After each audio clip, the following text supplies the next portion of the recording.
ሙሴን ምን አሉት? ሙሴ ሆይ ከመካከላችን አንዳችን ሰውን ገድሏል፣ ግን ያን ሰው አልገደልንም ብለን ሁላችንም ክደናል። አምላክህ ደግሞ ምንም የሚደበቅበት ነገር የለምና ሁሉን የሚያውቅ ነውና ያን የገደለውን አካል ይንገረንና ቅጣቱን ያገኘ እርሱ፣ ሌሎቻችን ንጽህናችን ይረጋገጥልን አሉት። እሺ አለና ሙሴ አላህን ጠየቀላቸው።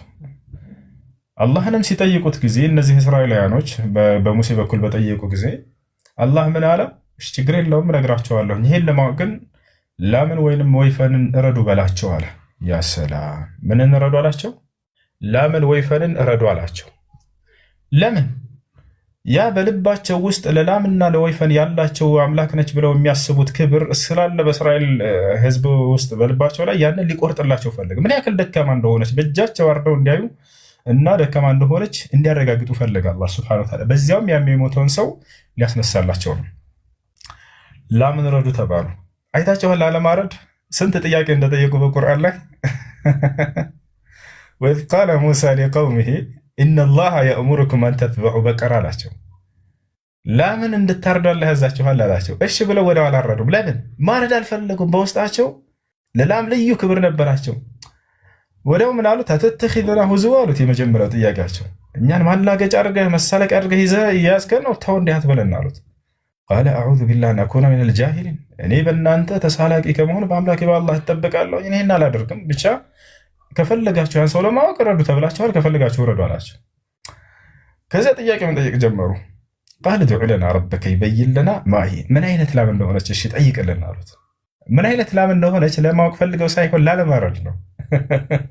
ምክንያቱም በውስጣቸው ልዩ ክብር አላቸው። አንተ ቅዱስ ነው ብለህ የምታስበውን አካል ስለህና ቀርጸህ ያንን እስኪ እንዳወርገጠው መሬት ላይ ምንም አይጠቅምም አይጎዳህም ብትባል ታደርገዋለህ? አያደርጉም። ያንን ነው እያዘዛቸው ያለው አላህ ሱብሓነሁ ወተዓላ። ቃለ ኢነሁ የቁሉ ኢነሃ በቀረቱን ላ ፋሪዱን ወላ ቢክሩን ዐዋኑን በይነ ዛሊከ ፈፍዐሉ ማ ቱእመሩን። አሁንም በዚህ አልበቃቸውም። ቃል ድዑ ለና ረበከ ይበይን ለና ማ ለውኑሃ፣ እሺ ከለሯ ምን እንደሆነች ንገረን። እንግዲህ ጥጃም ያልሆነች ትንሽ ያልሆነች ትልቅም ያልሆነች መካከል ላይ የሆነችን እረዱ ተብላችኋል ሲባሉ ጊዜ እሺ ከለሯስ ምንድን ነው ብለው ጠየቁ። አሁንም ላለማረድ ነው። ቃለ ኢነሁ የቁሉ ኢነሃ በቀረቱን ሰፍራ ፋቂዑን ለውኑሃ ተሱሩ ናዚሪን። ሶፍራ ማለት ዳለቻ ብለን የምንጠራ የለም፣ ውበቷ ፍክት ያለ ለሚያዩት ሰዎች እጅግ በጣም የምታስደስት የሆነችን እረዱ ተባሉ።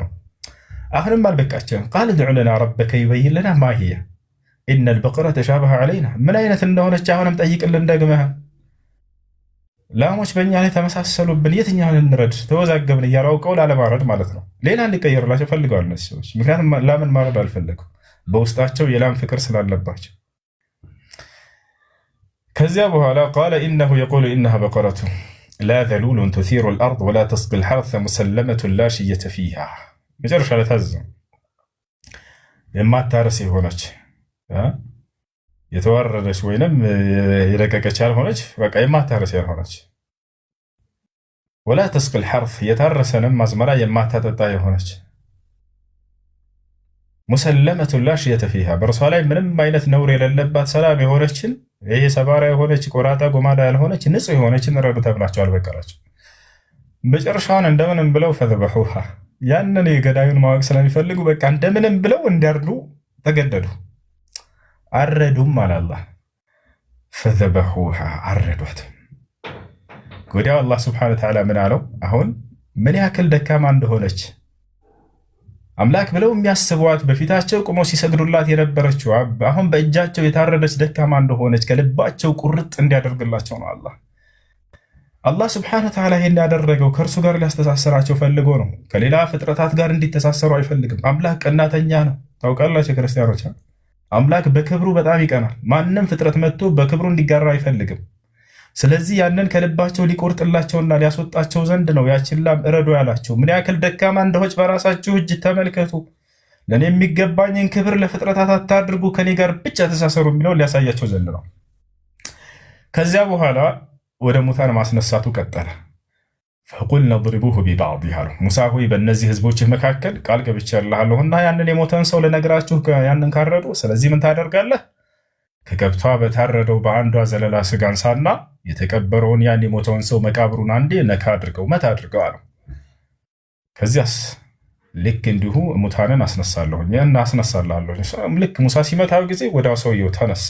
ፈቃም ተነሳና ሰውየው ምን አለ? በህዝቦቹ መካከል ቆሞ የሞተው ሰው ቀተለኒ ፉላን ብኑ ፉላን ሀዛ አለ፣ የገደለኝ አከሌ አከሌ ልጅ ነው አለና ዘወር ብሎ ያውና ይህ ነው የገደለኝ ብሎ ተናገረ። አላህ ከዚያ ፈቁልነ ድሪቡሁ ቢባዕድሃ ከዛሊከ ዩሕይ ላሁ ልመውታ፣ ልክ እንዲህም የትንሣኤ ቀን ሰዎችን ከሙታን አስነሳቸዋለሁኝ አለ። ወዩሪኩም አያቲሂ ለዓለኩም ተዕቂሉን፣ እንድታገናዘቡም ዘንድ ተአምራቶችን በዚህ መልኩ አሳያቸዋለሁ በነቢያቶች መካከል በነቢያቶች ስራ። ስለዚህ ያንን የሞተን ሰው እንዲቀሰቅስላቸው ፈለጉ። ሙሳ ዓለይሂ ሰላም በዚሁ መንገድ ሙታንን አስነሳ። ካደረገው ተአምር መካከል ሙታንን ማስነሳት ነው። ያን እስራኤላውያኖችን አላህ ረዱ ያለባቸው ምክንያት ለምንድን ነው? ላምን የላምን ፍቅር በልባቸው ስለተጠጡ እያለ እዛው ሱረቱል በቀራ ላይ ወኡሽሪቡ ፊ ቁሉቢሂም ልዕጅል ይላል። በልባቸውም ላይ የላምን ፍቅር ተጠጥተው ነበር። አይታችኋል። ላምን ያመልኩ ነበር እስራኤላውያኖች። አምላክ ነው ብለው ያምኑ ነበር። ከእስራኤል ነፃ ያወጣና አምላክ ይሄ ነው ብለው ይናገራሉ። የት? ኦሪት ዘጸአት ምዕራፍ 32 ከቁጥር 1 ጀምራቸው አንብቡት። ነገር ግን እዚያ ላይ ታሪኩን በሃሩን ላይ ለጥፎታል። በጣም ያሳዝነው። ሃሩን አስቡት፣ ነቢይ ሆነው ይሄን አምላካቸው ከግብፅ ሀገር ነፃ ያወጣቸው እንኳ አምልኩ ብሎ ሰርቶ ሲሰጣቸው አላህ ይሄን ነቢይ አጸዳው። በቁርአን ላይ መጥቶ በፍጹም ሃሩን ያንን አላደረገም አለ። ሃሩን በፍጹም አላደረገም፣ ሳቢሪን ያደረገው ብሎ ተናገረ። እሺ ጥያቄ አለ። ቀጥል። እዚህ ጋር እንዳላቋርጥ ብዬ ነው። ቅድም ኢሳና መሐመድን በአነጻጸርክበት መንገድ ላይ አላህ በእነሱ በኩል በሰራው ነገር ሊመዘኑ አይችልም ብለሃል።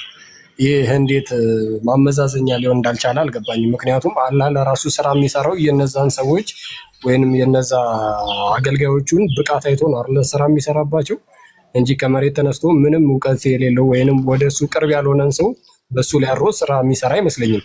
እስቲ ከሱኛው አንጻር ማነጻጸሪያው ለራሱ ብመዝንልኝ ደስ ይለኛል። ለምሳሌ የትኛው ስራ ከአገልግሎታቸው አንጻር ነው የሚሰሩት? ስራ ማለት እሱ ነው። አገልግሎት ማለት ነው። ስራ ማለት አገልግሎት ነው። ከዚህ አንጻር ነው። አገልግሎታቸው ደግሞ መሲሁ ለአንድ ወገን ለእስራኤል ወገን ነው የተላከው። ነቢ ሰለላሁ ዐለይሂ ወሰለም አገልግሎታቸው ለዓለም ህዝብ ነበር። ያ ነው ካደረጉት ስራዎች ሙታንን ይሄ ተአምራቶችን ከሆነ እርሱን አምላክ የሚያደርግላቸው የሆነ ድርጊት ነው እንጂ ከራሳቸው የመጣ ጥረት አይደለም። ተአምር ከአምላክ የነቢይነት ማረጋገጫ ይሆን ዘንድ ለነቢያቶች የሚሰጥ የሆነ ድንቅ ስራ ነው እንጂ ከህዝቦቻቸው ከእነርሱ ከሰዎቹ የሚሆን ነገር አይደለም። ስለዚህ መሲሁ እነ ሙሴ ሙታን ማስነሳታቸው እና አብርሃም ይህ የሚበላለጥበት ሚዛን አይደለም። አምላክ ያደረገላቸው ነገር ነው። መሲሁ ራሱ ሲናገር ወኡሕይል መውታ ቢኢዝኒላህ አለ፣ በአምላክ ፍቃድም ሙታንን አስነሳለሁኝ አለ። ምድር ላይ መጥቶ ያገለገለለትስ አምላክ ነው ወይ? አይደለም። አምላክ የአገልግሎቱን ህግና ስርዓት አስቀመጠላቸው። እነርሱ አገልግሎታቸው ሰሩ። ያ ስራቸው ነው እና ወቁል ይዕመሉ ኢና ዓሚሉን ይላል። እናንተም ስሩ እኛም ሰሪዎች ነን በታዘዝንበት ላይ በላቸው ሙሐመድ ይላል። ያ ስራቸው ምንድን ነው? ዳዕዋቸው አገልግሎታቸው ነው። ያ ለአንድ ወገን የመጣ ለአንድ ወገን ሲያገለግል የነበሩ ህዝቦች ናቸው ያለፉት። እርሳቸው ደግሞ ለዓለም ወገን ነበር፣ ለዓለም ህዝብ ነበር። በዚህ ነው መበላለጫቸው። ለዚህ ነው ነቢ ሰለላሁ ዐለይሂ ወሰለም እኔ ከቀደሙት ነቢያቶች የሚበልጥበት ብለው የተናገሩት አገልግሎታቸው ለህዝቦቻቸውና ለወገኖቻቸው ነበር፣ እኔ ደግሞ ለዓለም ህዝብ ነው ብለው የተናገሩት። አምላክም ይህም በቁርአን ላይ እንደመሰከረ ማስረጃ እንደነገርኩ ይህን ይመስላል። እሺ የኢሳ ለእስራኤል እንደመጣ ተናግራላ። በመጽሐፍ ቅዱስ ላይ ደግሞ እስራኤል የሚለው ስያሜ ለራሱ የመጣው የራሱ የሆነ ትርጉም አለው። ለያዕቆብ የተሰጠው ስያሜ ነው አይደለ? የእግዚአብሔር ህዝብ ማለት ነው። እንዴት ያሰሙት ተሰጠው ለያዕቆብ? ኦሜጋ ለያዕቆብ ስም ለውጬዋለሁ እስራኤል ተብልሃል ተብሎ በመጽሐፍ ቅዱስ ላይ ስሙ ተለውጧል። ለምን? ምክንያቱ ምን ነበር? እንደዛ የተባለበት ምክንያት ምን አድርጎ ነው ያዕቆብ? እሱኛው ከአምላክ ጋር ስለታገለ እሱኛውን ርዕስ እንዳታስቀየረኝ አደራህን። ግን ስሙ ግን ተለውጧል። የእግዚአብሔር ህዝብ የሚል ትርጉም አለው እስራኤል አይደለ? ካስፈለገ እሱኛውን ቀጣይ እንሄድበታለን። ችግር የለውም። ያዕቆብና እግዚአብሔር ትግያ ተጋጥመው ያዕቆብ እግዚአብሔርን ታግሎ በማሸነፉ ነው አይደለ? እስራኤል ከዚህ በኋላ አንተ እግዚአብሔርን ታግለህ አሸንፈሃልና ስምህ ከዚህ በኋላ ያዕቆብ ሳይሆን እስራኤል ይባላል አለ አይደለ?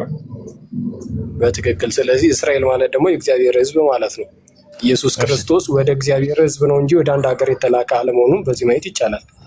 አዳምጥ። የገዛ ወገኖቹ ነው የመጣው። የአይሁድ ህዝብ ነው ክርስቶስ የተላከበት፣ ለአይሁድ ህዝብ ነው። ራሱ ኢየሱስ ክርስቶስ ዓለም የሚለውንም በአይሁድ ዓለም አቅቦታል፣ ገድቦታል። ማስረጃ ላሳየህ እችላለሁ። እስኪ ያው ወገኖቹ የሚለው የዓለም ሕዝብ አለመሆኑንም በዛው አያይዘህ ታሳይኛለህ። አይሁድ ነው ክርስቶስ ያስተማረው አይሁድን ነው። ሲጀምር ራሱ ሲናገር እኔ ወደ ዓለም ለዓለም ሁሉ ምንም በሚስጥር የደበቅኩት ነገር የለኝም ለዓለም ሁሉን ተናግሬያለሁ አለ። የትኛውን ዓለም ነው ብለን ስናይ አይሁድ በሚሰባሰቡበት ምኩራብ ብሎ ዘጋ። ይህን ላሳየ እንደሱ ተናገረ። ዮሐንስ ወንጌል ምዕራፍ 18 ቁጥር 20 ይመስለኛል። እስኪ ወይ እርግጠኛ አይደለሁም።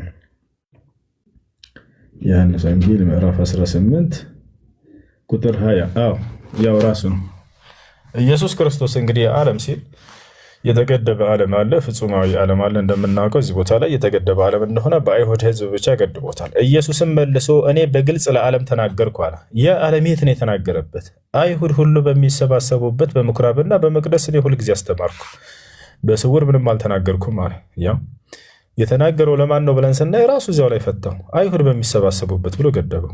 ስለዚህ ዓለም ሲባል ጊዜ ፍጹማዊ ዓለምነት አለ፣ እንዲሁም ደግሞ የተገደበ የሆነ ዓለም አለ። እዚህ ጋር የመሲሁን ዓለምነት ወዴት ነው ያስተማረው? የት ነው ብለን ስናይ የትም አልወጣም። ሲጀምር እዛው ህዝበ እስራኤል መካከል ሆኖ ለአይሁድ ህዝብ ነው ሲያስተምር የነበረው። ዓለም የሚለውም ያንን ዓለም ነው። እሺ ከይቅርታ ጋር ማለት ያ ወደ ዓለም ተናገርኩኝ ብሎ በግልጽ ተናግሯል። ነገር ግን ቆሞ የተናገረባት ቦታን ነው ያቺ ምኩራብ ወይንም ቤተ መቅደስ ብሎ የተናገረው። አንድ ሰው መድረክ ላይ ቆሞ ቢናገር ለህዝቡ ነው እንጂ የተናገረው ለመድረኩ ነው ብቻ ብለን አንገድበውም አይደል? መድረኩን ደግሞ ለአይሁድ እያለ ነው ለአይሁድ እያለ ነው። ለአይሁድ ህዝብ ነው የተላከው።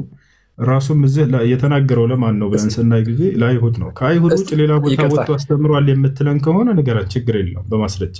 ኢየሱስ ክርስቶስ ከአይሁድ ወገን ውጭ ወደ ሌላ ህዝብ ወጥቶ አስተምሯል ከእስራኤል ሀገር ውጭ?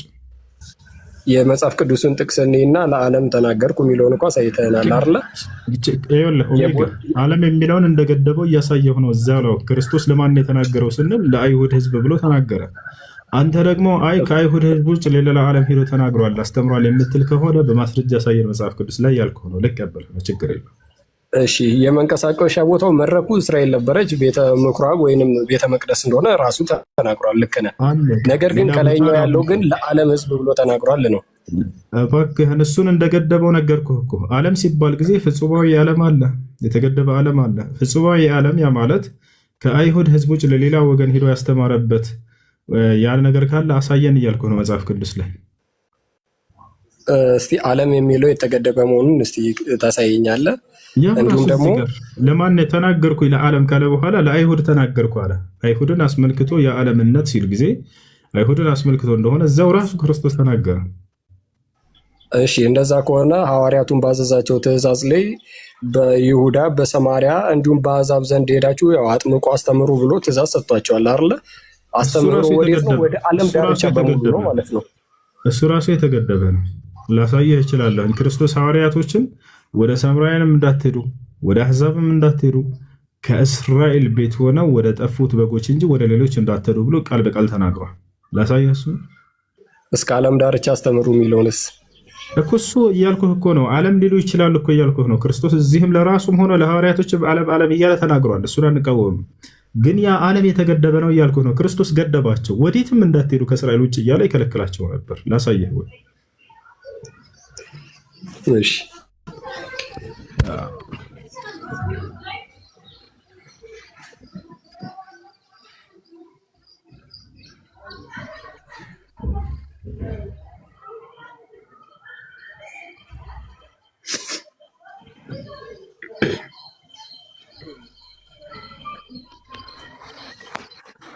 እሺ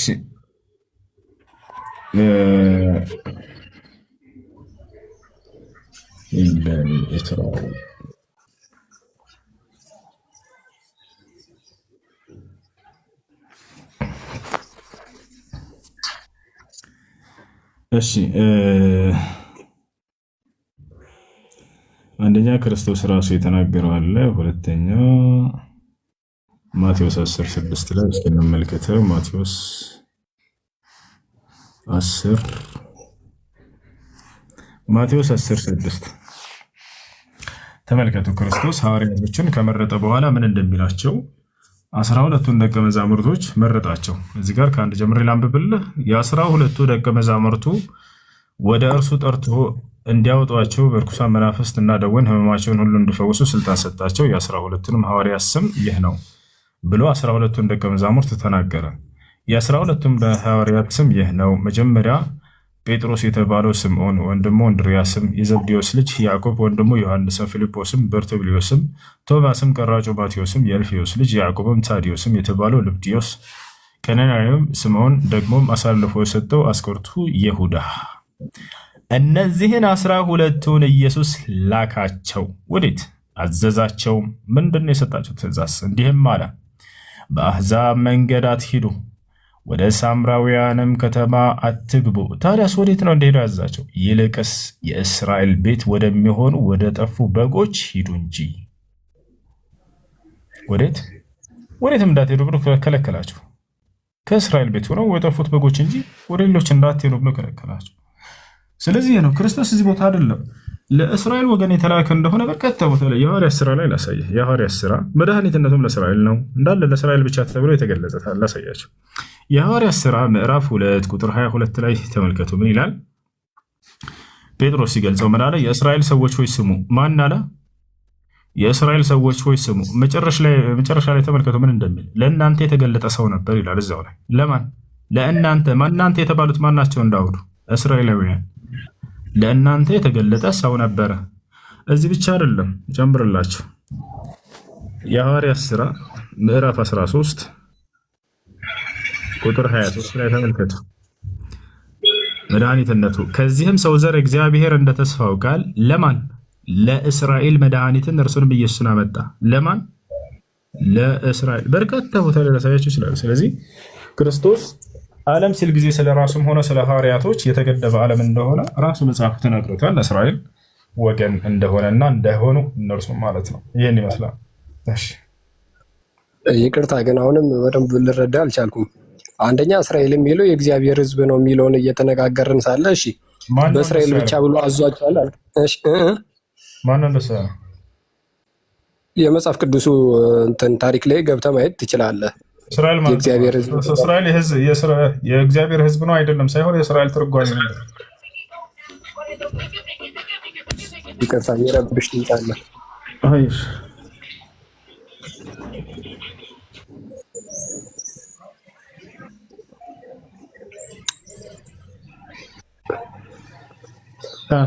ውሱ ይሰማል አለ አለኛ። እሺ ይሰማልሽ።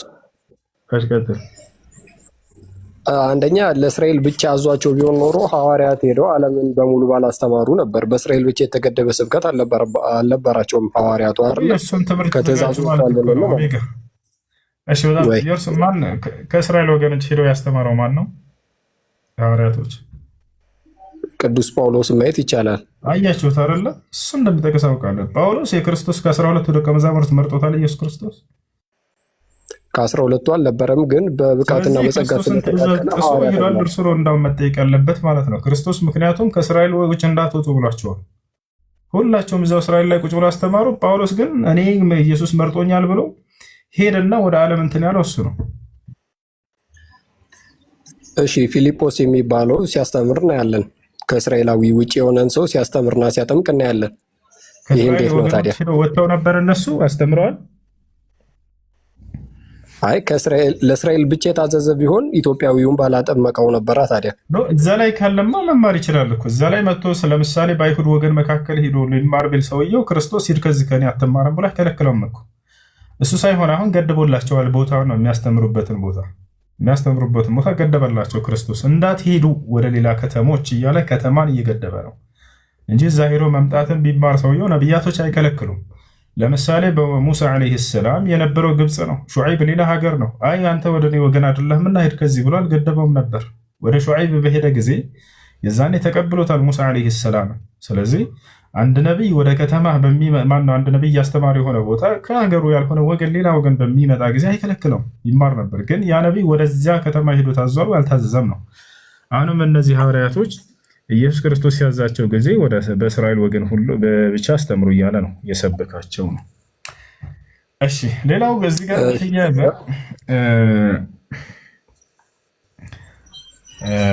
ክርስቶስ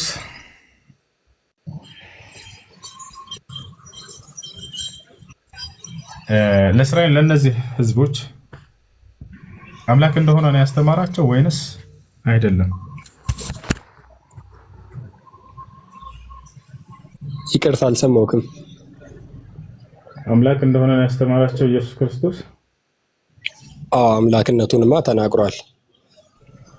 የት ጋ ነው አምላክነቱን የተናገረው ክርስቶስ?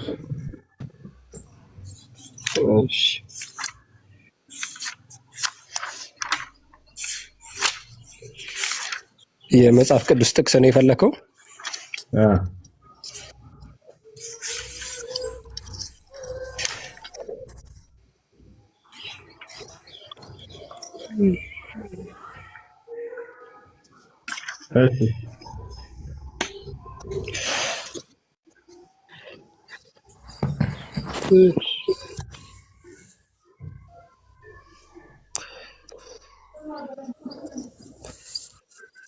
ያው አንደኛ ራሱን ከእግዚአብሔር ጋር አስተካክሎ በመጥራት ራሱን ያው አምላክ መሆኑን ገልጧል።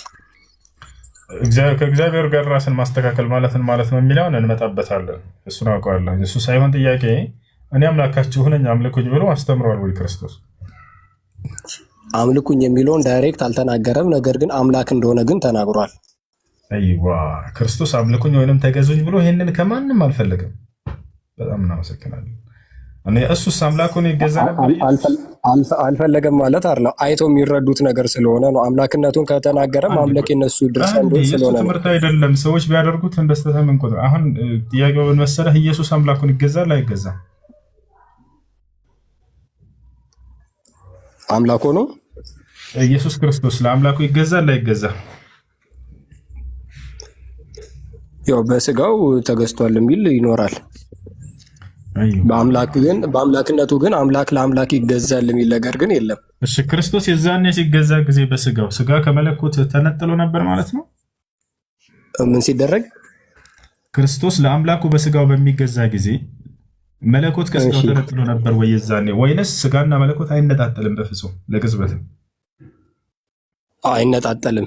ነገር ግን ያ የሚነገረው ለምሮ ሲያመልክ ነበር ማለት ነው አምላኩ አይደለም። አሁን እንደ ነፍስና እንደ ስጋ ነው። ስጋ ስትታመም ነፍስ ታመመች ማለት ይቻላል? ለስጋ ይነገራል ማለት ነው እንጂ መነጣጠላቸው የሚያሳይ ነፍስም ይታመማል። ማስረጃ እሰጥሃለሁ ከመጽሐፍ ቅዱስ። አይደለም። አሁን ለምሳሌ መርፌ ሲወጋ ነፍስ ናት የምትታመመው? አዎ ይታመማል። ስጋ ብቻውንማ ዲሞ እኮ ምን ማለት አይደለም። እስቲ ከመጽሐፍ ቅዱስ ሊያሳየኝ። እሺ ከመጽሐፍ ቅዱስ ሊያሳየኝ። እሺ አፍንጫ ሲነካ አይን ያለቅሳል ያለው ማን ነበር? እኔ አላልኩም። ሁሉም የሰውነት ክፍል ስሜት አላቸው። ነፍስ ራሱ ያ ስሜት ይሰማታል። ክርስቶስ የግፍና መከራ ሲደርስበት ጊዜ ነፍሱ ታውካ ነበር። ማስረጃ ናይሆን አላሳየ። ስጋው ብቻ ሳይሆን ነፍስ ታውካ እንደነበር ማስረጃ ዮሐንስ ወንጌል ምዕራፍ 12 ነፍሱ ታመማ ይልማ ታወከና ታመማ። መታወክ ምንድነው ታዲያ?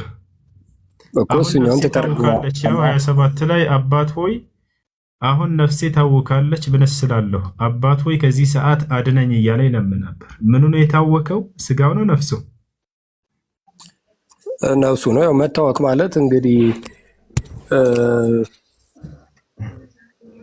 መዝሙረኛው ዳዊትም ነፍሴ ሆይ አትታወኪ በእግዚአብሔር እመኝ እያለ ይናገራል እንጂ አትታመሚ የሚል ዳይሬክት እንትን የለውም።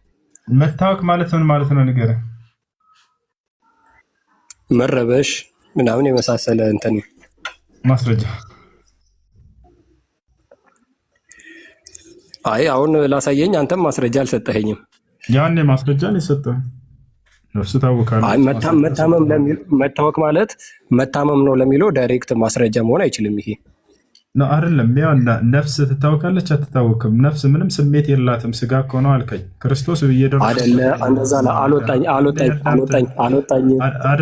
አንተ ነህ የፈታኸው። ይሄንን መታወክ የሚለው ታች ኮሜንት ላይ መረበሽ ነው አሉ። መረበሽ ነው አልክ። ማን ነው እንደሱ ያለ? ማስረጃ ኮሜንታተሮች ከሆኑ እሱን አላውቅም፣ ግን መታወክ ማን ብሎ እንደሱ እንደፈታለህ ማስረጃ ትሰጠናለህ ወይ?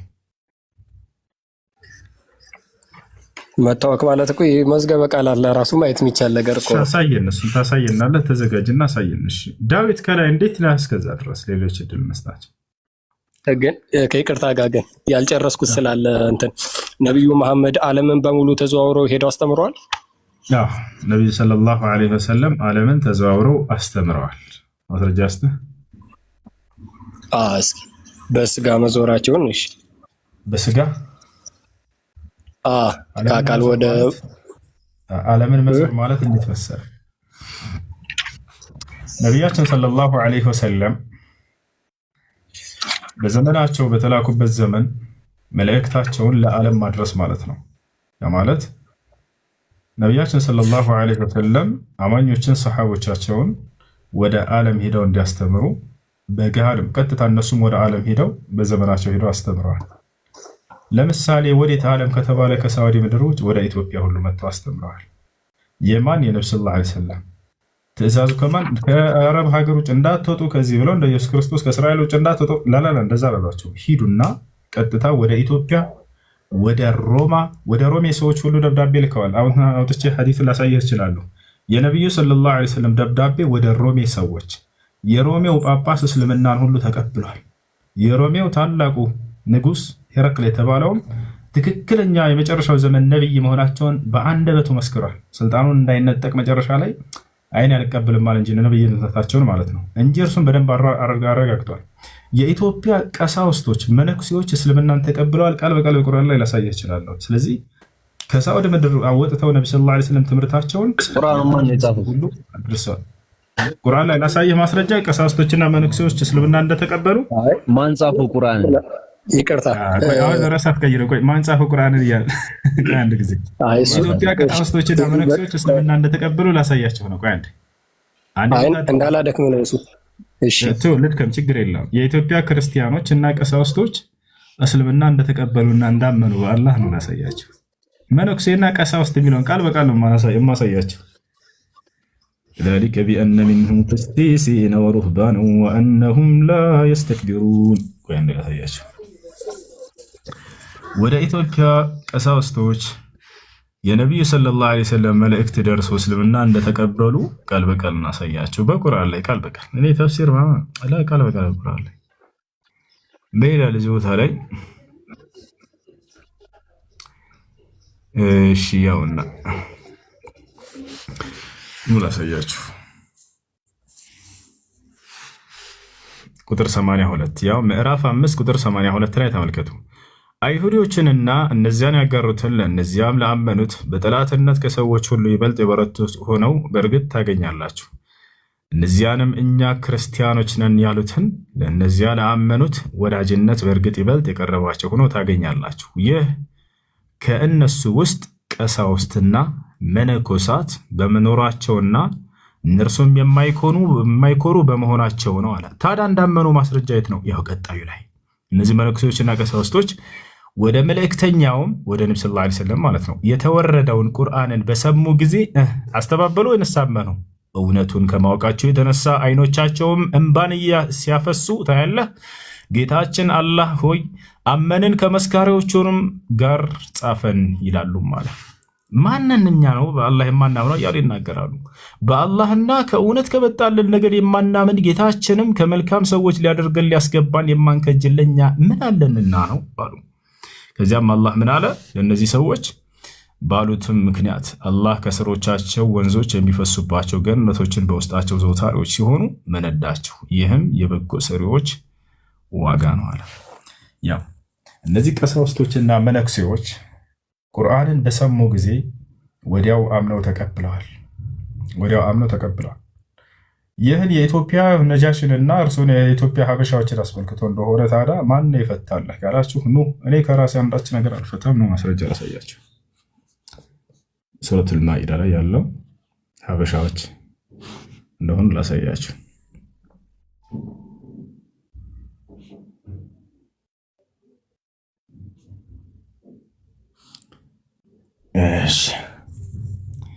ነጃሽ እና ከእርሱ ጋር ያሉ ሰዎች ናቸው። ያውና ተመልከቱ التفسير المختصر في التفسير الزلي وهؤلاء እነዚህ ከነጃሽ ወአስሐቡሁ ነጃሽና ከእርሱ ጋር ያሉ ጓደኞቹ ናቸው።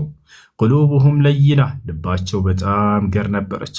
حيث إنهم يبكون خشوعا عند سماع ما أنزل من القرآن لما عرفوا من الحق أنه من الحق لمعرفتهم بما جاء به عيسى። ተመልከቱ ቁርአንን በሰሙ ጊዜ ማልቀሳቸውን ይገልጻል። ማናቸው እነዚህ? ነጃሽና ከእርሱ ጋር ያሉ ጓደኞች ብሎ ገልጾታል። ያው ቀጥታ ልተርጉምላችሁ፣ ነጃሽና ጓደኞቹ ይላል። ወደ አማርኛ ልቀይርላችሁ። እዚህ ቦታ ላይ ገብታል። ወደ አማርኛ እንቀይርላችሁ። ያው ከአል ነጃሽና ባልደረቦቹ ብሎ ገልጿቸዋል። ሌላኛው ተፍሲር ላይ ሀበሻዎች ብሎ ቃል በቃል ያስቀምጠባቸውን ላሳያችሁ። ሀበሻዎች ያለባቸውን ያው ቃል በቃል እዚህ ጋር التفسير الميسر قنا مجمروا يتفسير بوتالاي ومما يدل على قرب مودتهم للمسلمين أن فريقا منهم وهم وفد الحبشة يا هبشة جروبوش ناتشو لما سمعوا القرآن فاضت أعينهم قرآنا بسموا زيناتشو على الكسج من الدمع فأيقنوا أنه حق منزل من عند الله تعالى وصدقوا بالله واتبعوا رسوله وتضرعوا إلى الله أن يكرمهم بشرف الشهادة مع أمة محمد عليه الصلاة والسلام على الأمم يوم القيامة. نرسم يا هبشان جروبوشنا جميلون كو عندنا سياتشو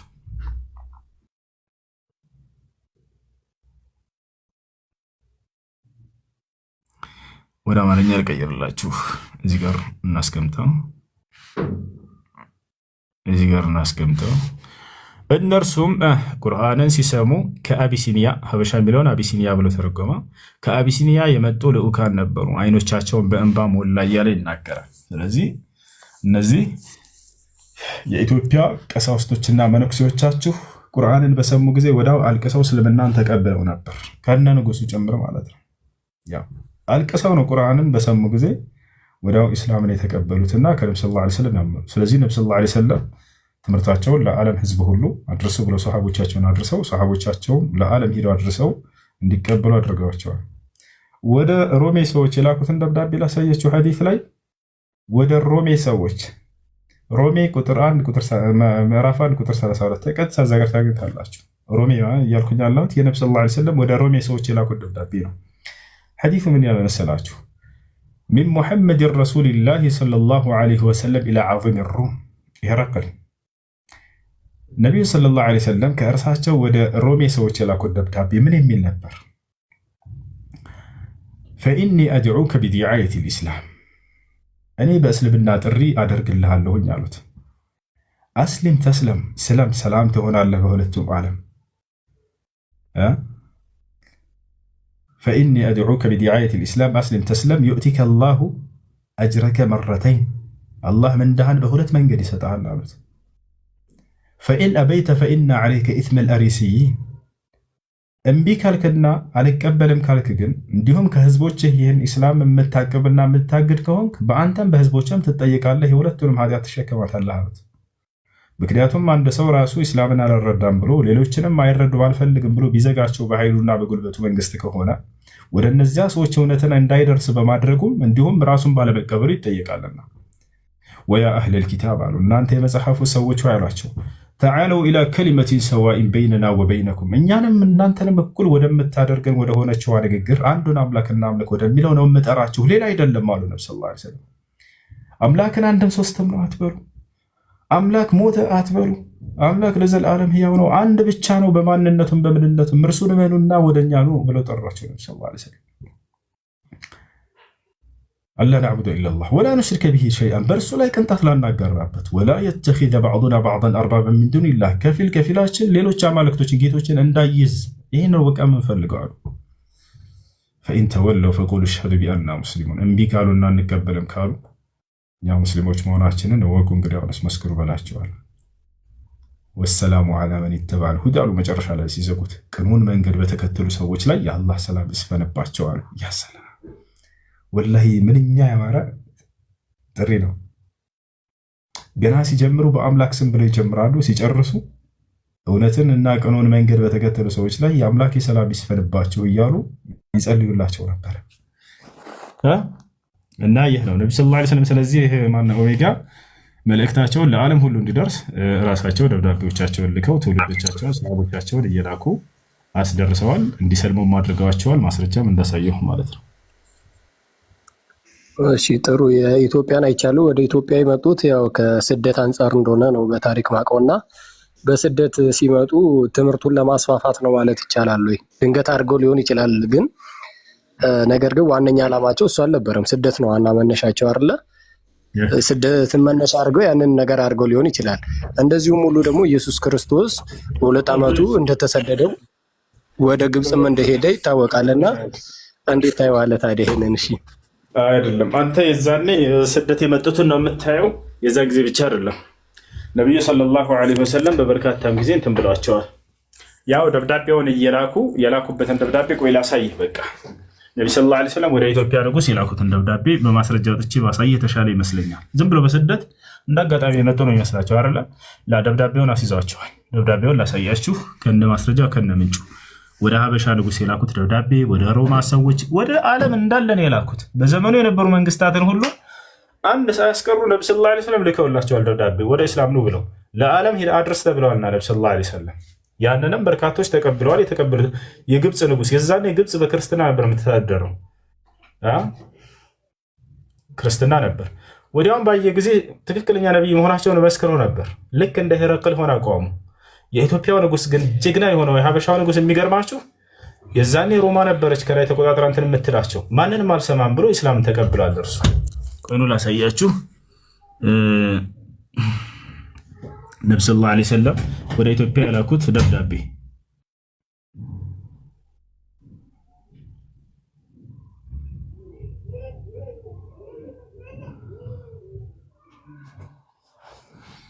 እሺ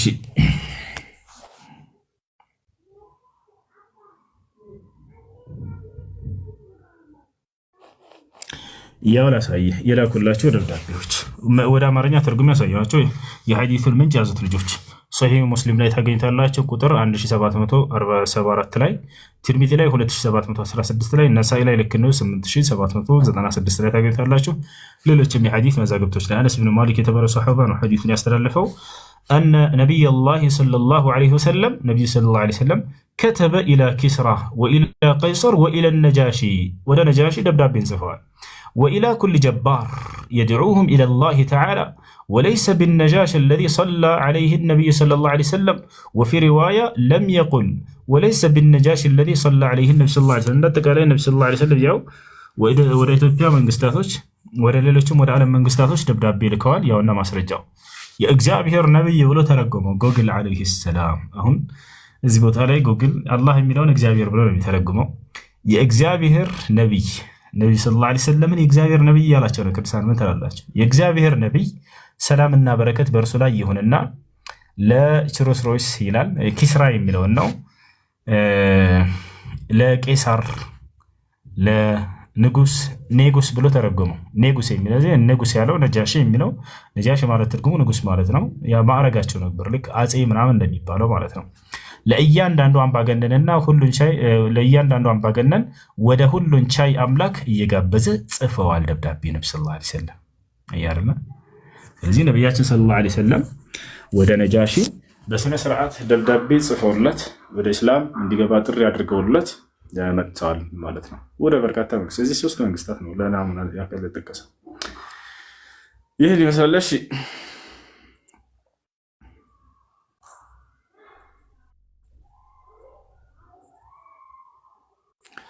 እሺ እስካሁን ድረስ ቁርስ አልበላሁም። ማን ነው የሚቀጥል ልጅ ካለ አስገባቸው ነው። በቃ ለጾም እንደበዛው ልጆች ምን ይሻላል? ሱና ጾም ከሆነ አሁን እንዳውም አንድ ነገር ላስገንዝባችሁ ልስጣችሁ። ለምሳሌ ሰውየው ሌሊት ላይ አልነየተም። ንያ ግድ ነበር አይደለ? ከሱብሒ በፊት ነገር ግን ሰውየው አልነየተም እንበል። ይሄ ሰውዬ ሳይነይት ፀሐይ ወጥቷል ምናምን አርፍዶበታል። ግን በዛው መጾም ቀጠለ። ዋጅብ ከሆነ አይቻልም። የረመዳን ጾም ከሆነ የግዴታ ቀድሞ ከሱብሒ አዛን በፊት መነየት አለበት። ሱና ከሆነ ግን ችግር የለም። ሱና ከሆነ ይችላል። ማስረጃ ነቢያችን ሰለላሁ ዐለይሂ ወሰለም ከዕለታት አንድ ቀን ግን ሱና ከሆነ መኖር አለበት፣ ሳይበላ መሆን አለበት። ሰውዬው ከሱብሒ በኋላ ምንም ያልበላ መሆን አለበት። ከሱብሒ በኋላ በልቶ ከዚያ በኋላ ጾማለሁ ቢል አይቻልም። አልበላም ለምሳሌ ከዚያ በኋላ ነቢያችን ሰለላሁ ዐለይሂ ወሰለም ምንም ሳይበሉ ፀሐይ ከወጣ በኋላ ቤት ሄዱ። የሚበላለው ወይ ብለው ሲጠይቁ የለም አሏቸው። ኢደን አነ ሷኢም አሉ። በቃ ስለዚህ ጽም ያለው እንደውም ብለው ነቢያችን ሰለላሁ ዐለይሂ ወሰለም ሱና ጾማቸውን በዚያው ከተው። ስለዚህ ከዚህ ይዘው ዑለሞች ስናጾም ካረፈደ በኋላም ሰውየው መለየት ይችላል። ግን መስፈርቱ ከሱብሒ በኋላ ያልበላ መሆን አለበት። ከሱብሒ በኋላ የበላው የሚጠጣ ከሆነ ያንን መለየት አይችልም ማለት ነው። እሺ ጥያቄ ያለው አለ ከገባችሁት? ናቲ ወይ እሱ እንዴት ነህ? አላህ አልሐምዱሊላህ ደህና ነው። ሁሉ ሰላም ነው። እንዴት ናችሁ? አላህ አልሐምዱሊላህ። ኦኬ አንድ ሁለት ጥያቄዎች ነበሩኝ፣ ምናልባት ፈቃደኛ ከሆንክ። ይቻላል። መርሃባ። የኔ ጥያቄ አዳምና ሔዋን በገነት ለ7 ዓመታት ያክል እንደኖሩ መቼም ቁርአንም ይመሰክራል እና ከ7 ዓመት በኋላ ያው አታድርጉ የተባሉትን ነገር አድርገው ወደ ምድር እንደመጡ ሁላችንም የምናውቀው ሀቅ ነው። አዳምና ሔዋንን ማን አዳናቸው የሚለው ወይም አዳምና ሔዋን በእናንተ ማብራሪያ ብትሰጠኝ። በጣም ጥሩ ጥያቄ። እሺ አድርገው በጣም ጥሩ ጥያቄ። አዳምና ሔዋን ኃጢአት አድርገዋል። ከኃጢአታቸው እንዴት ዳኑ? ዋንስ አዳናቸው? ያዳናቸው አምላክ አላህ ሱብሓነሁ ወተዓላ ነው። እንዴት ዳኑ ወደሚለው ስንመጣ በንስሐ ቃል ነው የዳኑት። ያ ማለት አምላክ አላህ ሱብሓነሁ ወተዓላ እንዴት ንስሐ ማድረግ እንዳለባቸው ያሳውቃቸው፣ ወደ እርሱ ንስሐ አደረጉ፣ ንስሐቸውንም ተቀበላቸው። ማስረጃ ቃለ ሱብሓነሁ ወተዓላ ፈተለቃ አደሙ ሚን ረቢሂ ከሊማቲን ፈታበ ዐለይሂ ኢነሁ ሁወ ተዋቡ ረሒም። በሱረቱል በቀራ 2ኛው ምዕራፍ ላይ አላህ ሲናገር ይላል ስለዚህ ጉዳይ አዳምም ከጌታው ከአላህ የንስሐ ቃላቶችን ተቀበለ፣ አሳወቀው አላህ። ከዚያም ወደ አላህ በእነዚያ በንስሐ ቃሎች ንስሐ አደረገ። አላህም ንስሐውን ተቀበለው። እኔ አምላካችሁ አላህ ንስሐን የምቀበል አዛኝ የሆንኩኝ አምላክ ነኝና አለ። በሌላ ቦታ ላይ ምን አይነት የንስሐ ቃል የሰጣቸው የሚለውን ጥያቄ ልጠይቁ ትችላላችሁ። ምን ብለው ነው ንስሐ ያደረጉት? እንዴት ብለው ተናገሩ? የሚለውንም በሱረቱል አዕራፍ ላይ ገልጾታል። 3ኛው ገጽ ላይ አላህ ሱብሓነሁ ወተዓላ በሱረቱል አዕራፍ ላይ ሲናገር የአዳምና ሔዋንን የንስሐ ቃል ምን አለ? ቃለ ረበና ዘለምና አንፉሰና ወኢን ለም ተግፊር ለና ወተርሐምና ለነኩነነ ሚነል ኻሲሪን አሉ። ጌታችን አላህ ሆይ ኃጢአትን በማድረጋችን ነፍሳችንን በድለናል፣ እዘንልን፣ ማርልን። የማታዝንልንና የማትምረን ከሆነ ግን ከከሳሪዎች እንሆናለን አሉ። ወዲያው አምላክ አላህ ሱብሓነሁ ወተዓላ የባሪያዎቹን ንስሐ ተቀባይ አምላክ ነውና ንስሐ ባደረጉ ጊዜ ማራቸው። በቁርአን ላይ ቃል ኪዳኑ ሲናገር በእርሱና በባሪያዎቹ መካከል ያደረገውን የንስሐ በር ወኢኒ ለገፋሩ ሊመን ታበ ይላል። ወደ እኔ ንስሐ ላደረገ እኔ ምርለታለሁ ብሎ ቃል ገብቷል። በሌላ ቦታ ላይ በሱረቱል ማኢዳ ላይ ሲናገር ምን አለ? ፈመን ታበ ሚን ባዕድ ዙልሚሂ ወአስለሐ ፈኢነላሃ የቱቡ ዐለይህ ኢነላሃ ገፉሩ ረሒም አለ። በኃጢአት ነፍሱን ከበደለ በኋላ መልሶ ራሱን ያስተካከለና ወደ እኔ ንስሐ ያደረገ እኔ ንስሐውን እቀበለዋለሁኝ፣ እኔ መሐሪና አዛኝ ሆንኩኝ አምላክ ነኝና እያለ ይናገራል ማለት ነው። ነቢ ሰለላሁ ዐለይሂ ወሰለም መን ታበ ታበ ላሁ ዐለይህ አሉ። ወደ አላህ ንስሐ ያደረገ አላህ ንስሐውን ይቀበለዋል፣ ለኃጢአቱንም ይሰርይለታል አሉ። ይህን ይመስላል። ስለዚህ አዳም ማን ያዳነው ከተባላችሁ አምላክ አላህ ሱብሓነሁ ወተዓላ ያዳነው። በምን አዳነው ከተባለ የንስሐ ቃልን አሳውቆት እዚያም ንስሐ በማድረጉ ንስሐ ተቀብሎ ማለት አይ እሺ ወል የተናገርከው ነገር ጥሩ ነው፣ ግን እኔ ሀሳቤ ጋር ስላልተመጣጠነልኝ ለምሳሌ እችን ነገር ከበላ ሞትን ትሞታለህ ብሏል እና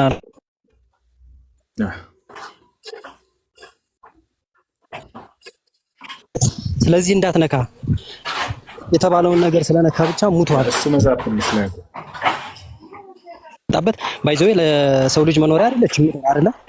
መቆያና የኑዛዜ ሄጃ እንጂ መኖሪያ አይደለችም። እቺ እኛ ያጠፋንባት መቀጫችን ዓለም ናት። እቺ ምናልባት በእናንተም እንደው አላውቅም መኖሪያ እና ወደዚህች ምድር መጥቶ መኖሪያ አይደለችም እያልክ መስሎኝ ምድር እንዲኖር ዘንድ ነው የተፈጠረው አዳም ያው እኮ ያ ማለት በኃጢአቱ እንትን ብሎ ማለት ነው። በኃጢአቱ ቅጣት ነው። እቺ የቅጣታችንን የምንወጣባት ዓለም ናት እንጂ ዘላለም ዓለም የምንኖርባት ገነት ናት። ምድር የተፈጠረበት ዓላማ ነው ይኖር ዘንድ ነው። የኃጢአቱ ዋጋ ከገነት መውጣቱ ነው። ኃጢአትን በሰራ ጊዜ ትወጣለህ።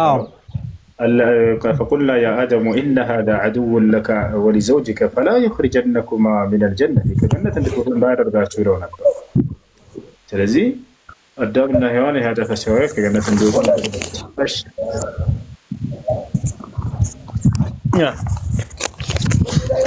ሁለተኛው ጥያቄ ይቅርታ፣ እሱ አንዴ ልጨርስ።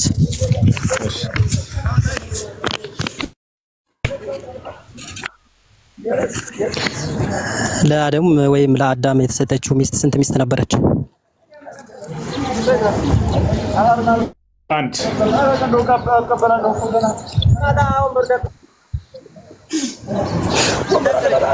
አሁንስ በእስልምና እምነት ተከታይ ከ4 እስከ 7 ድረስ በተለያየ መንገድ አግብቶ መኖር እንደሚቻል ይወራል፣ እያየንም ነው። እሱ ከምን አንጻር ነው? ከምን አንግል ታይቶ ነው? እሺ ከምን እንዳገናኘው አላውቅም። አደም ዓለይሂ ሰላም ሲፈጠር ጊዜ አብራው የተፈጠረችው ሔዋን ነች ወይም ሐዋ ነች። ይህን ሁላችንም እኔም አንተም የምናምነው ነገር። ከዚያ በኋላ ግን ነቢያቶች ከአንድ በላይ ያገቡ ነበር። ይህንን እግዚአብሔር አንድ የከለከለበት ቦታ የለም። ከአንድ በላይ እንዳታገቡ ብሎ የተናገረበት ቦታ የለም፣ የገደበበት ቦታ የለም። ከአንድ በላይ እንዳውም ወደ እስከ 1000 ድረስ የእግዚአብሔር ሰዎች ያገቡ ነበር መጽሐፍ ቅዱስ ላይ 1000። ነቢያችን ሰለላሁ ዐለይሂ ወሰለም ሲመጡ ግን ያንን 1000 ምናምን የነበረውን ሁሉ ኢስላም ገደበው። መጥተው ነቢ ሰለላሁ ዐለይሂ ወሰለም ገደቡት። 1000 ምናምን አይቻልም አሉ፣ 4 ብቻ በቂ ነው አሉ። እንዳውም ኢስላም መጥቶ ገደበው እንጂ ኢስላም መጥቶ ያበዛ ይመስላቸዋል ሰዎች። እንደዛ አይደለም። ማስረጃ አለው። ይቅርታ በመካከል ገባሁ። ማስረጃ እስኪ ማለት ከአንድ በላይ ያገቡ ኖሮ የምትለው ነገር ካለ በጣም ጥሩ። 1000 ያገባ እሰጥሃለሁ። ቆይ በመጽሐፍ ቅዱስ ቆይ ላሳየህ።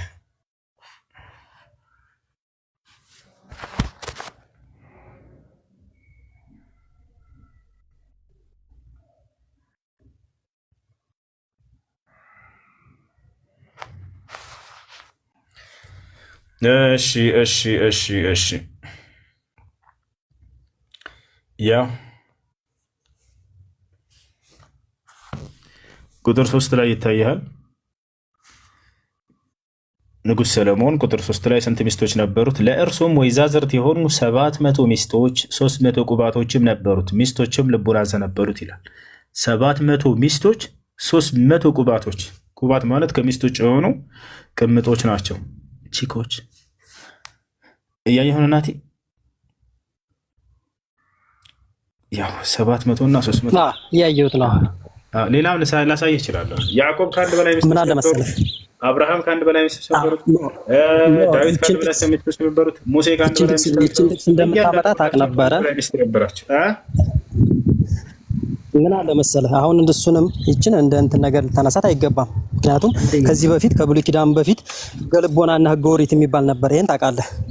አምላካቸው ማናት ማን ነው እስኪ የት አለህ እያሉ እኮ እነ አብርሃም እነ ሙሴ እኮ ጠይቀዋል። በሲና ተራራ ላይ እኮ ተገልጾ አናግሯቸዋል። በፀሐይ አላመለኩም እንዴ? ስለዚህ 5 ሚስት ማግባትም እኮ ከአንድ በላይ ያገባቸው ይመስላቸው ነበር። ከአንድ በላይ ያገባ ሰውዬ እኮ እያልኩ ነው። እሱ በሕገ ልቦና ላይ ነበር። እሱ እግዚአብሔር አያውቁትም ነበረ። ይሄም ደግሞ ልክ እንደ እናንተ እሱና እንደምትሉት እንደ በረከትም ይመስላቸው ነበር። ይሄ ሰውዬ እኮ መጽሐፍ ቅዱስን የጻፈ ሰው እኮ ነው እያወጣሁ ላይ ያለው። ተራ ሰው እኮ አይደለም። መኃልየ ዘሰሎሞንን የጻፈ መጽሐፈ ምሳሌን የጻፈ ታላላቅ መጽሐፍቶቻቸውን የጻፈን ሰው እግዚአብሔርን አያውቅም እንዴት ትላለህ? እግዚአብሔርን ሳያውቅ ነው እንደ መጽሐፍን ዝም ብሎ ሲጽፍ የነበረው? ኖ እንደዛ ለማለት ፈልጌ አይደለም። እኔ እያልኩ ያለሁት ሕገ ልቦና በነበረበት ሰዓት ላይ በሕግ ተሰጥቷል። ለሙሴ ሕግ ተሰጥቷል። በሕግ ስለሚያምኑ ይህንን ነገር ደግሞ እንደ ጽድቅም ስለሚያስቡ ለምሳሌ ትንቢተ ኢሳይያስ ላይ ምን ብሎ ተናግሯል? የዚች ዓለም እውቀት የዚች ዓለም ንቀት ማስተሬትን የሚያዝ ዶክትሬትን የሚያዝ ሁሉን የሚያዝ እንደ መርገም ጨርቅ ተቆጠረብን፣ ጽድቃችን እንደ መርገም ጨርቅ ተቆጠረብን ብሎ የተናገረበት ያኔ ምንም ቢሰሩ ምንም በእነሱ ዘንድ መጨረሻው ፍሬ አልባ ሆነባቸው። ምክንያቱም እግዚአብሔር እሱ አላናገራቸውም፣ ወርዶ አልጎበኛቸውም፣ በአካል መጥቶ ደግሞ ሕግን አልሰጣቸውም። እግዚአብሔር ነው እያናገራቸው የነበረው በዚያን ዘመን። ያውና እነዚህን ሰለሞንን እንደሚመርጠው ምናምን ሁሉ ከተናገረ በኋላ እኮ ነው ለዳዊት። ከዚያ በኋላ ነው ሰለሞን ይህን እያደረገ ያለው ደግሞ እያናገረው አምላክ ማለት ነው። እርሱ ብቻ አይደለም፣ እርሱ ብቻ ሳይሆን እግዚአብሔር ለምሳሌ አንድ ሰው 2 ሚስቶች ቢኖሩት እንዴት አድርጎ ማስተዳደር እንዳለበት ሕግና ስርዓትን አውጥቷል። ሕግና ስርዓት የሚወጣው ደግሞ ለተደነገገ ነገር ነው አይደለ? ያልተደነገገ ቢሆን ኖሮ ሁለተኛ ማግባትን ራሱ ይቃወመው ነበር እግዚአብሔር። አይደለ ናቲ? ተቃወሙ ማለት እንዴ ታዲያ? በሐዲስ ኪዳን እኮ እሱ ራሱ ወረደ ከሰማያት ሰማያት ማስተዳደር እንዳለበት ማርያም ወረደ። ቆይ ናቲ፣ እግዚአብሔር አንድ ሰው ሁለት ሚስት ቢኖሩት እንዴት ማስተዳደር እንዳለበት ህግና ስርዓትን አስቀምጦላቸዋል አይደለ? ይኸውልህ ምን አለ መሰለህ አንዳንድ ነቢዮች እንዴት ማስተዳደር እንዳለበት ነቢያቶች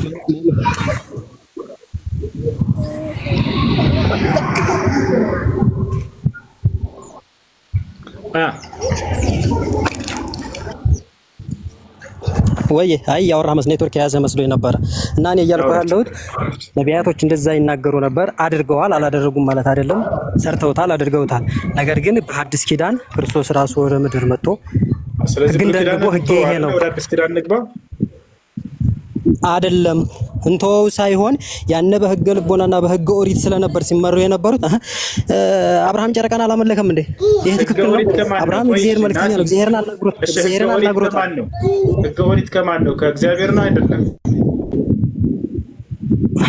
እያልኩ ያለሁት አልተረዳኸኝም? ተረድቻለሁ። ያ ህገ ኦሪት ስለሆነ ነው አልከኝ። ህገ ኦሪት ከማን ነው? ከእግዚአብሔር ነው ወይንስ አይደለም? ከእግዚአብሔር ነው። በጣም ጥሩ። ስለዚህ በዚያ መጽሐፍ ላይ አንድ ሰው አንዳቸው ሁለት ሚስት ቢኖረው እንዲህ አድርጎ ያስተዳድራት እያለ ህግና ስርዓት አውጥቶላቸዋል በኦሪት ላይ እያልኩህ እኮ ነው። ላሳየህ ማስረጃ፣ እግዚአብሔር ራሱ ማለት ነው። እሺ አሳየኝ። እግዚአብሔር ከአንድ በላይ ሁለት ሶስት አድርጉ ያሁኑን እነሱ ቆይና አዳምጦ ራሱ እግዚአብሔር እንዴት አድርጎ ሚስቶችን አንድ ሰው ማስተዳደር መቀለብ እንዳለበት ምናምን ይሄን ሁሉ ሊናገር ነው እያልኩህ ነው። ህግና ስርዓት እያወጣላቸው ነው። ቆይ ላሳየህ።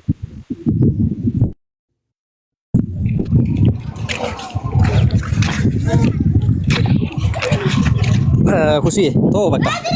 ሌላ አንድ ጥያቄ ልጠይቅና ሌላው ነገር ይቀር፣ ችግር የለውም። ምክንያቱም አሁን ተመልሰን እዛ ላይ በወሬ የተጻፉትን በቃ ችግር የለውም ናቲ። አሁን ይሄን ማሳየት እግዚአብሔር ሁለት ሚስት ቢኖረው አንድ ሰው እንደማይቃወም እንዳውም ያን ነገር ተስማምቶ ህግና ስርዓት እንዳወጣላቸው በዚህ መልኩ አስተዳድሩ ሚስቶቻችሁን እንዳለ እግዚአብሔር ላሳይህ መጽሐፍ አንድ ያሳይህ። ያውና ኦሪት ዘዳግም ምዕራፍ 21 ቁጥር 15 ላይ ምን ይላል?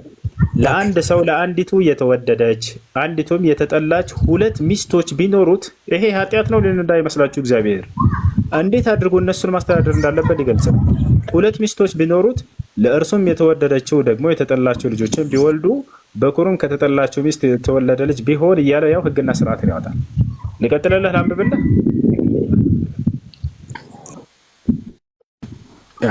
ይኸውልህ ያልተረዳኸኝ ነገር ምን አለ መሰለህ፣ በኦሪት ይፈቀድ ነበር። በኦሪት ይፈቀድ። እሱን እኮ እየተናገርኩ ያለሁት ስላልተረዳኸኝ ነው።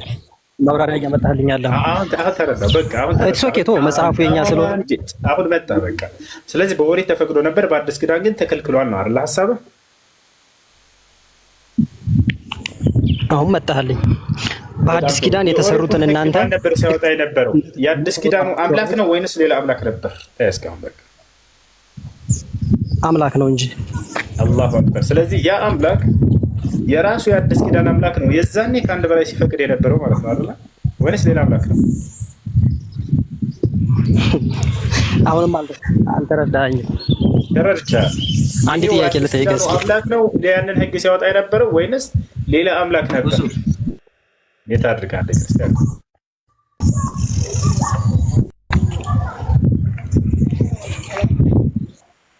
ያው ራሱ አምላክ ነው። አዲስ ኪዳን አምላክ እዛ ከአንድ በላይ አግቡ ብሎ አስገብቶ አሁን ላይ እንዳታገቡ ብሏል እያለ ነው። እሺ ችግር የለም። አሁን ወደ አዲስ ኪዳን ኢየሱስ ክርስቶስ በመጽሐፍ ቅዱስ ላይ አንዲት ቦታ ላይ ከአንድ በላይ ማግባት ክልክል ነው ብሎ የተናገረበት ቦታ ካለ ስጠኝ።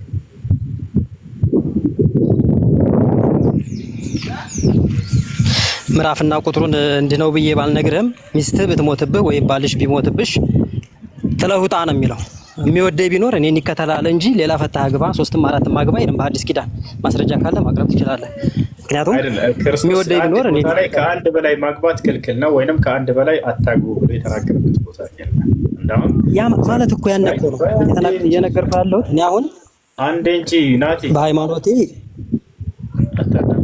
እሺ ጥቅስ ካለ ማምጣት ትችላላችሁ ክርስቲያኖች። ከአንድ በላይ አታግቡ ወይንም ከአንድ በላይ ማግባት አይቻልም ብሎ የተናገረበት የከለከለበት ቦታ ካለ ማምጣት። ከሌለ ግን እኔ እንደ ክርስትና ለምሳሌ 1000 ሚስቶች ባገባ የሚከለክለኝ የለም። ጻድቅ የሆነ አምላክ ሰው ወይንም አምላክ የሚያናገረው አካል ራሱ አንድ ሺህ አግብቶ አምላክ የተቃወመበት ቦታ የለምና ሰለሞንን ለምን አንድ ሺህ አገባህ ብሎ ይሄን አንድ ሺህ ማግባትህ ኃጢአት ነው ብሎ የተናገረበት ቦታ የለም። ማንንም ያዕቆብንም ሲያገባ ከአንድ በላይ ሙሴንም ሲያገባ ዳዊትንም ሲያገባ። ስለዚህ እኔ እንደ ክርስትና ሃይማኖት እንዳውም ኢስላምን ልታመሰግኑት ይገባል፣ 4 ብሎ በመገደቡ ማለት ነው። ከዚያ በላይ ቢያገባ ሰው ኃጢአት ይሆንበታል። ቃል በቃል አላህ በቁርአን ላይ ተናግሯል፣ አሳያለሁ። መጽሐፍ ቅዱስ ላይ ግን አዲስ ኪዳንም ላይ አንዲት ቦታ ላይ ከአንድ በላይ አንድ በላይ ማግባት ክልክል ላይ የሚል የለም። ኢስላም ነው መቶ የገደበላችሁ። እንዳውም ኢስላም አንድ ብቻ ሁሉ አግቡ ካልቻላችሁ ብሎ አንድ ቁጥርን አስቀምጦ ታውቃላችሁ። ቃለ ሱብሓነሁ ወተዓላ ፈንኪሑ ማ ጣበ ለኩም ሚነ ኒሳ መስና ወሰላሰ ወሩባዕ ፈኢን ኺፍቱም አላ ተዕዲሉ ፈዋሒደተን ካልቻላችሁ አንዲት ብቻ አግቡ ብሏል አላህ። ይሄ ነው። ቀጣይ ጥያቄ ኢየሱስ ክርስቶስ ሰው ነው በጧት አካባቢ መጀመሪያ እንደገባ አካባቢ ስናገር ሰምቻለሁኝ እና ማስረጃ ካለ ብትሰጠኝ ብዬ ነው። ሰው ነው አምላክ ከሆነ ደግሞ ማስረጃ አምጡ ስትለይ ስለነበረ እሺ ኢየሱስ ክርስቶስ እኔ አምላክ እንደ ሰው ነው ትክክለኛ ሰው ነው ብለህ የተናገርክበት ሰው ነው ብሎ ኢየሱስ የተናገረበትን ነው ማሳየህ ማስረጃ። አዎ እሺ አሳያለሁ። ያ አብሽር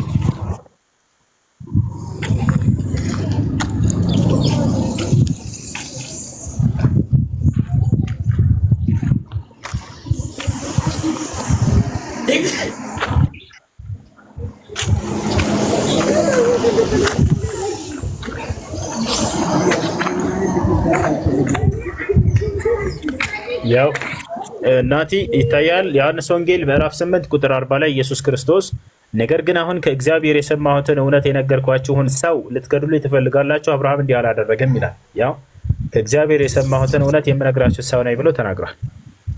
እዚህ ብቻ አይደለም፣ ሌላም ቦታ ላይ ቆይ ልጨምርልህ። አንደኛ ጢሞቴዎስ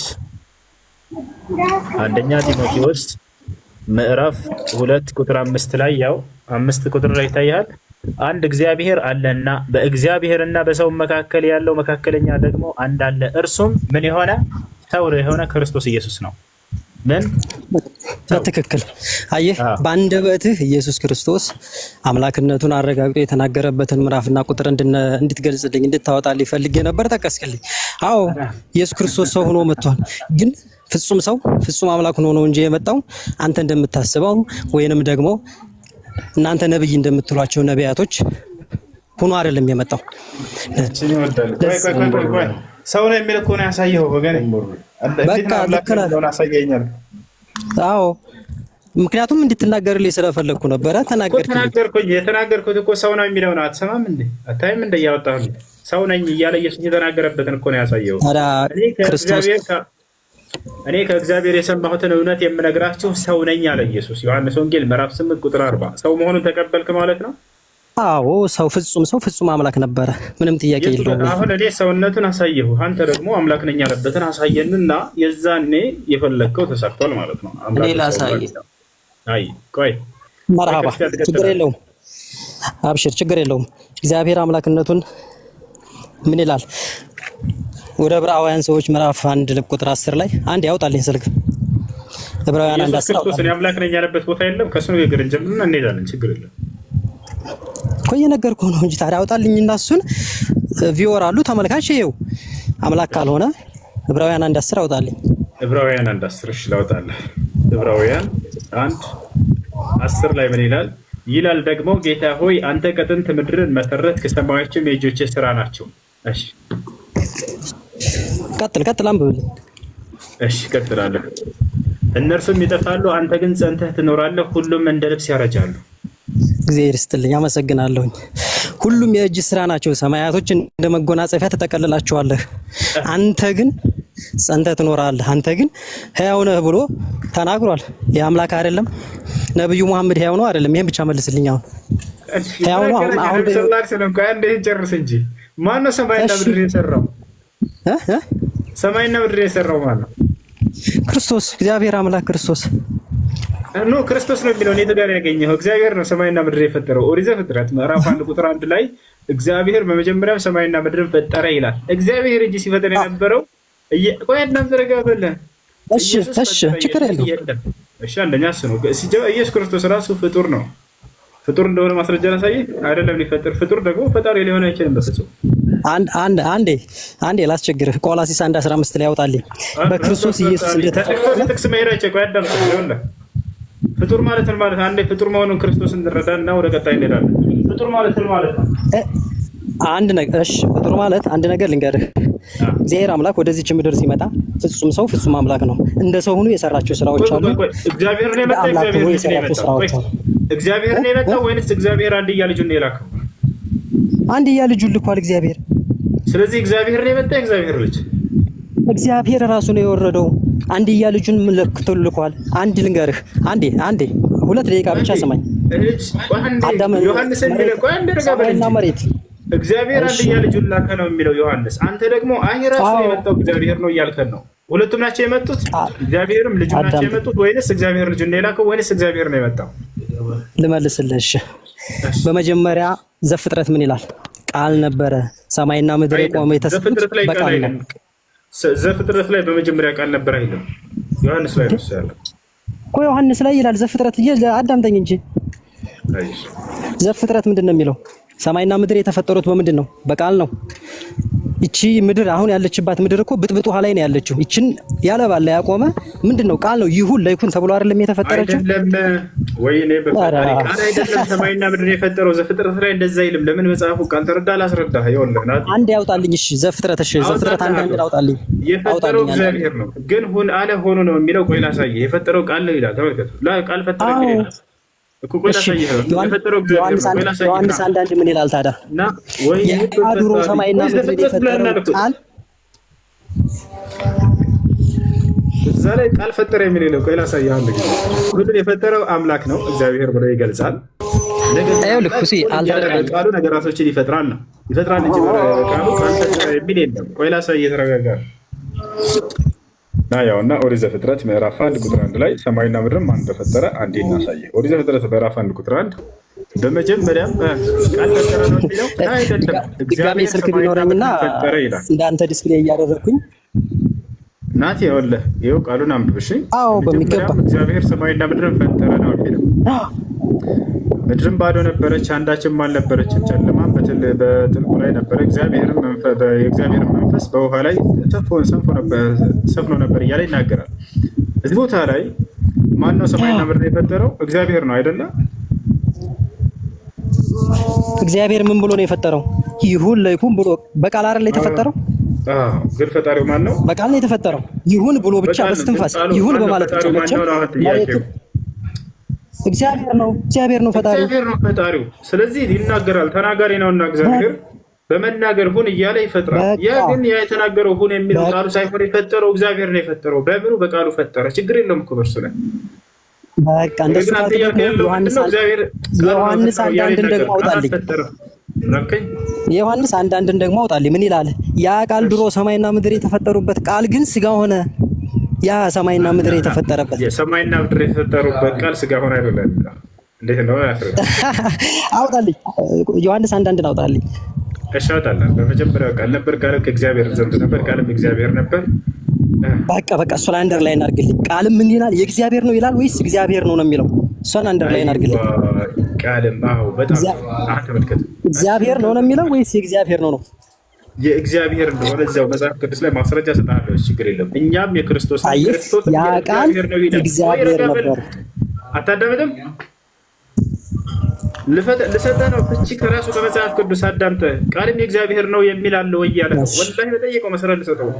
ቃል የተባለው እዚያ ጋር ማን ነው? ኢየሱስ ነው ብለህ ነው የምታምነው?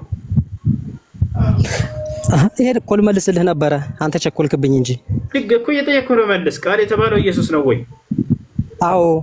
በጣም ጥሩ። እንግዲህ አሁንስ ኢየሱስም የእግዚአብሔር ነው ይላል መጽሐፍ ቅዱስ። እኛ የኢየሱስ ነን፣ ኢየሱስም የእግዚአብሔር ነው ይላል። ላሳየህ ጥቅስ መጽሐፍ ቅዱስ ላይ ይላል። ስለዚህ የጠየቀው ራሱ መጣለ ማለት ነው። ቃልም የእግዚአብሔር ነበር የሚላለው ያው ቃል ኢየሱስ ነው ብለህ ያምናል። ይሄ ልጅ ቃልም የእግዚአብሔር ነበር፣ ኢየሱስ ክርስቶስ የእግዚአብሔር ነው። እስትንፋስ የእግዚአብሔር እስትንፋስ ነበረ ቃሉ። ያን ቃል እስትንፋሱ ነበረ። ያ እስትንፋስ ደግሞ የሰውን ልጅ ለማዳን ሲባል ከድንግል ማርያም የፈጠረውን ስጋ ተዋሃደ፣ ሰው ሆነ።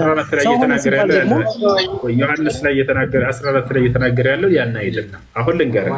አሁን ችግሩ ምን መሰለህ ናቲ? አሁን የነገርኩህን አንዴ እዛው ያዝ አድርገውና እኔ እናንተ እናውራ። መጽሐፉ ላይ ቃል ለስንት ይከፈላል? ቃል መጽሐፍ ቅዱስ ላይ ያለው ቃል የሚለው ፍቺ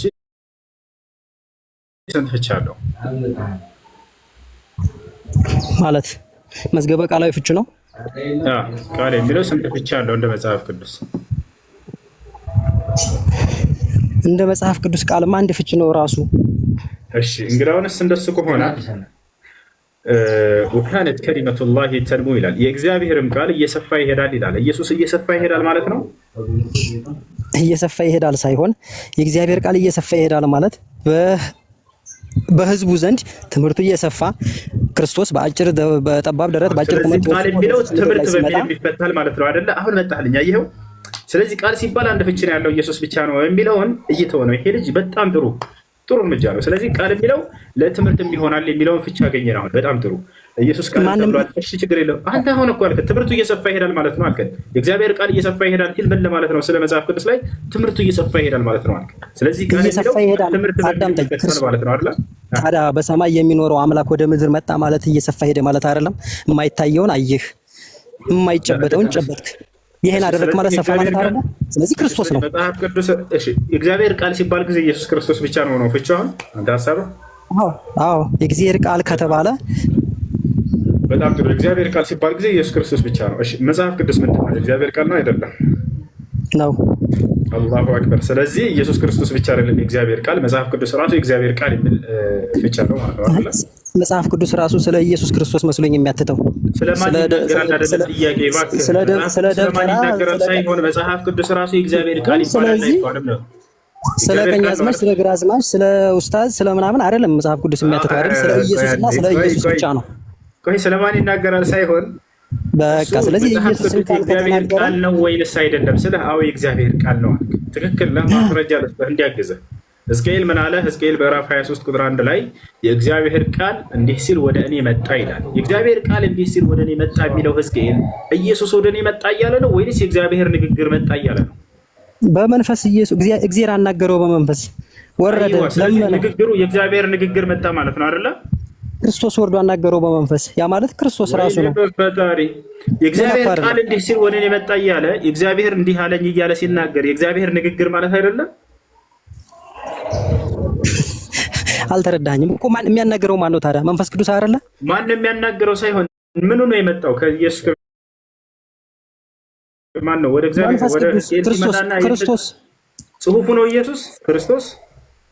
አዳምጠኝ እንጂ ጽሑፍ እኮ አይደለም እኮ፣ ግን እጁ ላይ መጥቶ ያረፈለት በጆሮው የእግዚአብሔር ቃል የተናገረው እንዲህ ያለኝም እግዚአብሔር ይላል።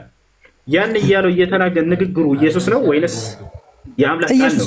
ክርስቶስ ጋር ነው የተነጋገረው በመንፈስ ቅዱስ። ይሄን አድርገው ሳይሆን አዳምጠኝ እባክህ። እሺ የዛን ኢየሱስ ይችላል አብራራለህ። አዳምጠኝ። እሺ አብራራ።